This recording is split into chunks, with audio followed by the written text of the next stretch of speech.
ഏവർക്കും നമസ്കാരം.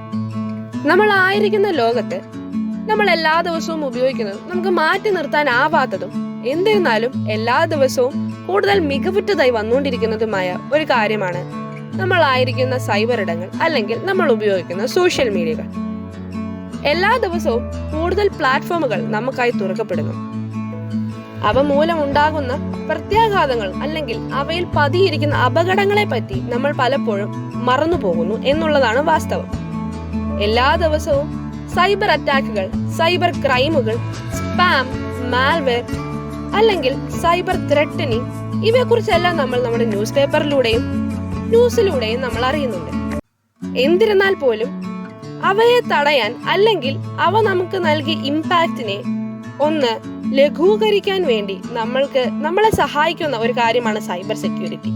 എന്നാൽ ഇവ നമുക്ക് നൽകുന്ന ആഘാതങ്ങളെ പറ്റിയും ഇവ നമ്മളുമായി എങ്ങനെ നമ്മളെ സമീപിക്കുന്നു എന്നതിനെ പറ്റിയും നമുക്കിതിനെ എങ്ങനെ നേരിടാം എന്നതിനെ പറ്റിയും പരിശോധിക്കാം. അതിനായി നിങ്ങളെ എല്ലാവരെയും ഈ ക്ലാസ് സഹായിക്കുമെന്ന് ഞങ്ങൾ വിശ്വസിച്ചുകൊണ്ട് ക്ലാസ്സിലേക്ക് കടക്കുന്നു. Cyber security awareness is important. എന്തുകൊണ്ടാണ് സൈബർ സെക്യൂരിറ്റി അവയർനെസ് ഇമ്പോർട്ടന്റ് ആണെന്ന് പറയുന്നത്? നമ്മൾ നമ്മുടെ വീടും ഓഫീസുകളും ഒക്കെ സൂക്ഷിച്ചു വെക്കുന്ന പോലെ തന്നെ സൂക്ഷിച്ചു വെക്കേണ്ട സാധനങ്ങളാണ് നമ്മുടെ മൊബൈൽ ഫോൺസും കമ്പ്യൂട്ടേഴ്സും ഡേറ്റാസും. നമ്മളത് സൂക്ഷിച്ചു വെച്ചാൽ മാത്രം പോരാ, അതിനകത്തുള്ള അപകടങ്ങളും അതിനു വേണ്ടി പ്രൊട്ടക്ട് ചെയ്യാനും നമ്മൾ അതിനു വേണ്ടി അറിഞ്ഞിരിക്കണം. ടെക്നോളജിക്ക് തന്നെ നമ്മളെ എല്ലാത്തിൽ നിന്നും രക്ഷിക്കാൻ കഴിയത്തില്ല. അറ്റാക്കേഴ്സ് കൂടുതലും നോക്കുന്നത് വീക്കസ്റ്റ് ആയിട്ടുള്ള സെക്യൂരിറ്റി ഉള്ളിടത്തോട്ടായിരിക്കും. ഇപ്പം സൈബർ സെക്യൂരിറ്റിയുടെ കാര്യത്തിൽ തന്നെയാണെങ്കിലും യൂസർ നെയിം, പാസ്വേഡ്, ആന്റിവൈറസ് പോലെയുള്ള അതൊന്നും ഒരു ഡിഫൻസ് അല്ല. നമ്മൾ തന്നെയാണ് സൈബർ സെക്യൂരിറ്റിയുടെ കാര്യത്തിൽ ഒരു ഡിഫൻസ്. അതുകൊണ്ട് തന്നെ സൈബർ സെക്യൂരിറ്റി അവയർനെസ് എല്ലാവർക്കും വേണ്ടിയുള്ളതാണ്. നമുക്ക് എല്ലാവർക്കും ഒരു വിചാരമുണ്ട്, അതായത് ഞാൻ ഇമ്പോർട്ടന്റ് അല്ല, അതുകൊണ്ട് എന്നെ ആരും കണ്ടുപിടിക്കത്തില്ല. അതുപോലെ തന്നെ എന്റെ കയ്യിൽ എടുക്കാൻ ഒന്നുമില്ല, പിന്നെ ഞാൻ എന്തിനാ പേടിക്കുന്നത്? ഇങ്ങനെയുള്ള വിചാരങ്ങളാണ് വിചാരിക്കുന്നവരെയാണ് സൈബർ അറ്റാക്കേഴ്സ് കൂടുതൽ നോക്കുന്നതും ഹാക്കേഴ്സ് യൂസ് ചെയ്യുന്നതും. അതുപോലെ തന്നെ നമ്മൾ കേട്ടിട്ടുണ്ട് ഹാക്ക് ചെയ്തു. അതിനായിട്ട് ഡിഫറെന്റ് ക്രൈം മോട്ടീവ്സ് ഉണ്ട്. അതിലൊന്നാണ് റാൻസം. എന്ന് പറഞ്ഞാൽ നമ്മുടെ ഒരു ഫയല് പിടിച്ചെടുത്തു, എന്നിട്ട് ഇന്ന തുക തന്നാലേ അത് വിട്ടുതരൂ എന്ന് പറയുന്ന അങ്ങനെ ഒരു സിസ്റ്റത്തിനെയാണ് നമ്മൾ റാൻസം എന്ന് പറയുന്നത്. അടുത്തതാണ് insider threat, political reasons, competitions, cyber war, angry user, motive unknown. ഇങ്ങനെയുള്ള ഒരുപാട് സൈബർ മോട്ടീവ്സും നമുക്കുണ്ട്. സോഷ്യൽ എഞ്ചിനീയറിംഗ് എന്ന് വെച്ചാൽ വിക്ടിംസിനെ മാനിപ്പുലേറ്റ് ചെയ്ത് അവരുടെ പേഴ്സണൽ ഇൻഫർമേഷൻസ് അവരെ കൊണ്ട് തന്നെ റിവീൽ ചെയ്യിക്കുന്ന ഒരു തരം അറ്റാക്കിനെയാണ് സോഷ്യൽ എഞ്ചിനീയറിംഗ് എന്ന് പറയുന്നത്. അതായത് മറ്റുള്ളവരെ കബളിപ്പിച്ചുകൊണ്ട് അവരുടെ പേഴ്സണൽ ആയിട്ടുള്ള ഇൻഫർമേഷൻസ് തട്ടിയെടുക്കുന്ന ഒരു അറ്റാക്കാണ് സോഷ്യൽ എഞ്ചിനീയറിംഗ്. സോഷ്യൽ എഞ്ചിനീയറിംഗിൽ നമുക്കിപ്പോൾ ഒരു ലിങ്കോ ടെക്സ്റ്റ് മെസ്സേജോ ഒക്കെ വരും. നമുക്ക് ഒരു റിവാർഡ് തരാം, ഈ വെബ്സൈറ്റിൽ കയറി ഇവിടെ ഈ ലിങ്കിൽ ക്ലിക്ക് ചെയ്ത് നിങ്ങളുടെ ഇമെയിലും ഫോൺ നമ്പറും ഒക്കെ അടിച്ചു കൊടുത്താൽ നിങ്ങൾക്ക് 50% ഓഫ് കിട്ടും, അല്ലെങ്കിൽ നിങ്ങൾക്കൊരു ഗിഫ്റ്റ് കിട്ടും, ഒരു ഫോൺ കിട്ടും എന്നൊക്കെ പറഞ്ഞ് നമ്മളെ കബളിപ്പിച്ച് അതിലൂടെ നമ്മുടെ ഇൻഫർമേഷൻസ് എക്സ്ട്രാക്ട് ചെയ്യുന്ന ഒരുതരം അറ്റാക്കിനെയാണ് സോഷ്യൽ എഞ്ചിനീയറിംഗ് എന്ന് പറയുന്നത്. സോഷ്യൽ എഞ്ചിനീയറിംഗ് പലതരമുണ്ട്. അതിലൊന്നാണ് ഫിഷിംഗ് എന്ന് വെച്ചാൽ നമുക്കിപ്പോൾ ഒരു ഫ്രോഡ് ഇമെയിലോ അല്ലെങ്കിൽ ടെക്സ്റ്റോ എന്തെങ്കിലും മെസ്സേജസോ ഒക്കെ കിട്ടുമ്പം ആ മെസ്സേജസിലൂടെയും ഇമെയിലിലൂടെയും നമ്മളെ ട്രിക്ക് ചെയ്ത് നമ്മളുടെ ഇൻഫർമേഷൻസ് റിവീൽ ചെയ്യിക്കാനുള്ള ഒരു തരം അറ്റാക്കിനെയാണ് ഫിഷിംഗ് എന്ന് പറയുന്നത്. നമുക്കൊരു ഇമെയിൽ ലഭിച്ചാൽ അത് ഫിഷിംഗ് ആണ് എന്ന് മനസ്സിലാക്കാനായിട്ട് എന്തൊക്കെ കാര്യങ്ങൾ ചെയ്യാൻ പറ്റുമെന്നാണ് ഇനി പറയാൻ പോകുന്നത്. ഈ ഇമെയിൽ ആരുടെ അഡ്രസ്സിൽ നിന്നാണ് കിട്ടിയിരിക്കുന്നതെന്നുള്ളത് ആദ്യം അത് അന്വേഷിക്കുക. ലിങ്കുകൾ വരുമ്പോഴത്തേക്കിനും നമുക്ക് സസ്പീഷ്യസ് ആയിട്ട് തോന്നുന്ന പരിചയമില്ലാത്തൊരു സോഴ്സിൽ നിന്ന് വരുന്ന ലിങ്കുകൾ ഓപ്പൺ ചെയ്യുന്നത് കഴിവതും പിന്നെ നമ്മുടെ സോഫ്റ്റ്വെയർസ് ഒക്കെ റെഗുലറായിട്ട് അപ്ഡേറ്റ് ചെയ്ത് വെക്കുക.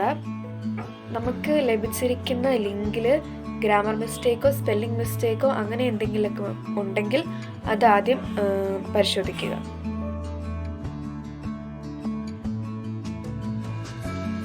അടുത്തായി സ്പാം. സ്പാം എന്നത് നമുക്ക് വളരെ പരിചിതമായൊരു വാക്കാണ് അല്ലേ? എന്നിരുന്നാൽ കൂടി സ്പാമിനെ പറ്റി ഒന്നുകൂടി നോക്കാം. ഫേക്ക് ഇമെയിൽ, SMS അല്ലെങ്കിൽ ഏതെങ്കിലും ചാറ്റ് മുഖേന ഒരു സന്ദേശം അയക്കുന്ന രീതിയാണ് സ്പാമിംഗ്. പലപ്പോഴും ഒരു റിവാർഡ് നിങ്ങൾക്ക് ലഭിച്ചിരിക്കുന്നു, ഇതൊന്ന് തുറന്നു നോക്കൂ എന്ന രീതിയിലാവാം വരുന്നത്. നമ്മളെല്ലാം പാവങ്ങൾ, നമ്മളെല്ലാം അതെടുത്ത് നോക്കും. പക്ഷെ എന്തെങ്കിലും സ്വീകരിക്കുന്നതിനോ അപകടം ഒഴിവാക്കുന്നതിനോ ഉപഭോക്താവ് ഒരു ഫോം പൂരിപ്പിക്കാനോ ഒരു കോഡ് തിരികെ അയക്കാനോ മറ്റെന്തെങ്കിലും സൈനപ്പ് ചെയ്യാനോ ആവാം സന്ദേശം അഭ്യർത്ഥിക്കുക.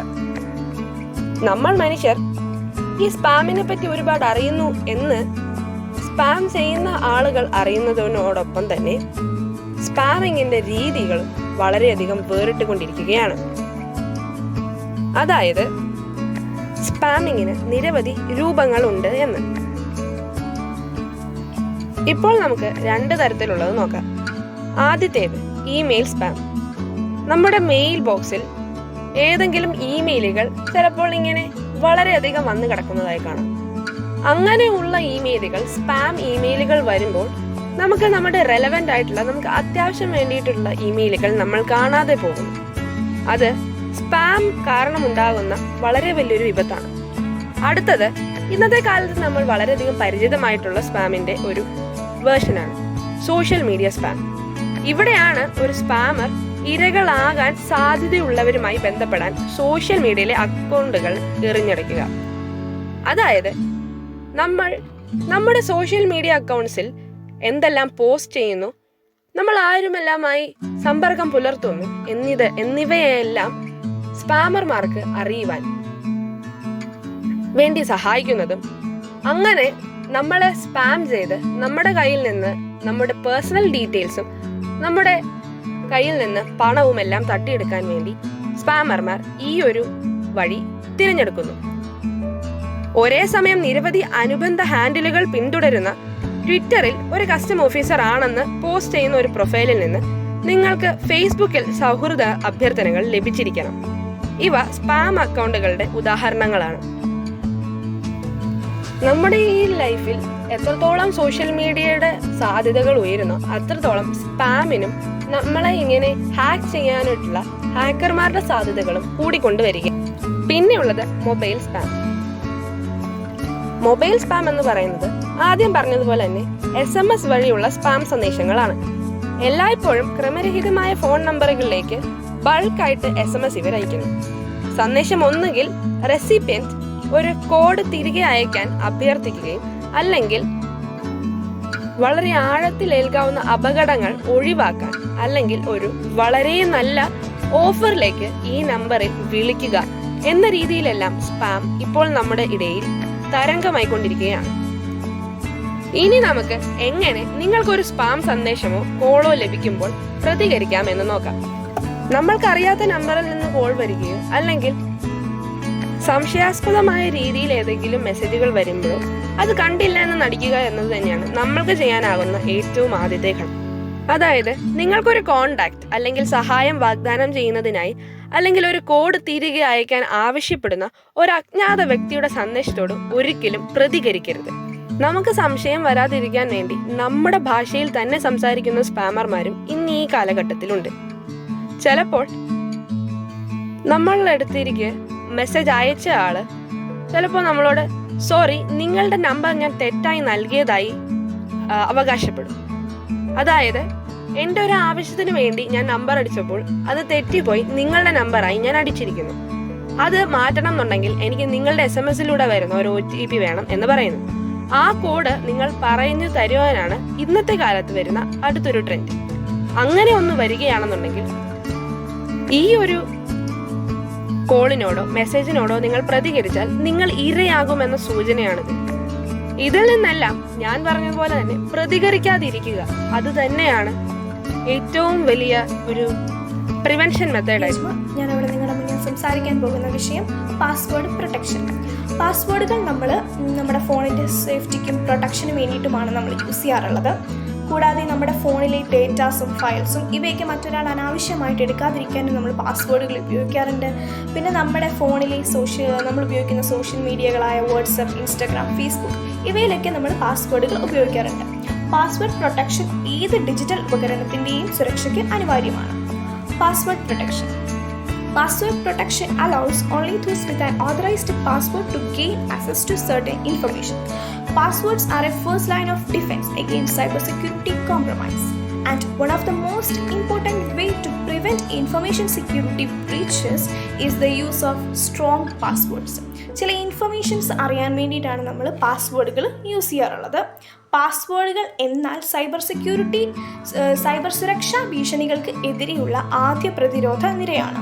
സ്ട്രോങ് പാസ്വേഡുകൾ ഉപയോഗിച്ചാൽ നമുക്ക് ഇൻഫർമേഷൻ സെക്യൂരിറ്റിയിലെ നിയമലംഘനങ്ങൾക്ക് തടയാനായിട്ട് സാധിക്കും.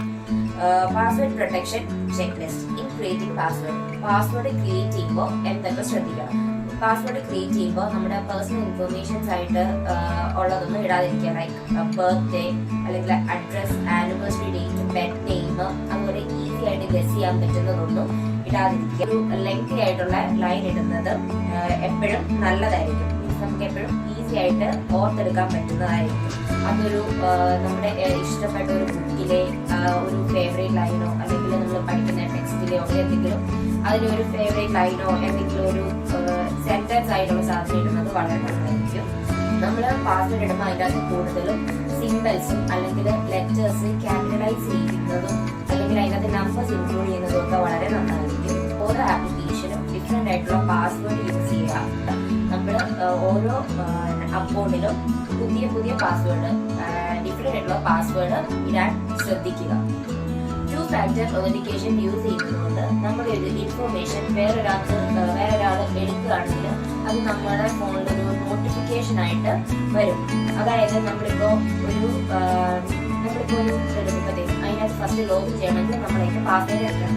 നമ്മൾ ഈ പാസ്വേഡ് അടിച്ചാലും നമ്മൾ ഇത് ആക്സസ് ചെയ്യാതെ അവർക്ക് നമ്മുടെ അക്കൗണ്ടിൽ കയറാൻ പറ്റത്തില്ല എന്നുള്ളൊരു വരും. അഥവാ അവർക്ക് കയറാൻ ശ്രമിച്ചു കഴിഞ്ഞാൽ നമ്മുടെ ഫോണിൽ അതിൻ്റെ നോട്ടിഫിക്കേഷൻ വരും. നമ്മുടെ ഫോണിൽ വരുമ്പോൾ OTP അടിച്ചിട്ട് മാത്രമേ അവരുടെ അക്കൗണ്ടിൽ ലോഗിൻ ചെയ്യാനായിട്ട് പറ്റത്തുള്ളൂ.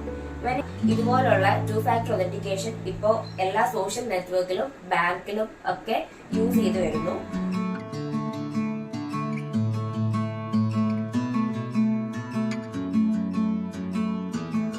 Save cyber habits. Be mindful of the links you click on while surfing the internet. A click on a malicious link can lead you to many dangers. Know the difference between a secure site and an unsecure site. Keep your software and applications up to date. An updated version of an application would, among the other features, tighten the security features so as to keep users free from backdoor hacker. Ensure to install licensed software and that you get your mobile app from trusted sites or stores. Avoid pirated software.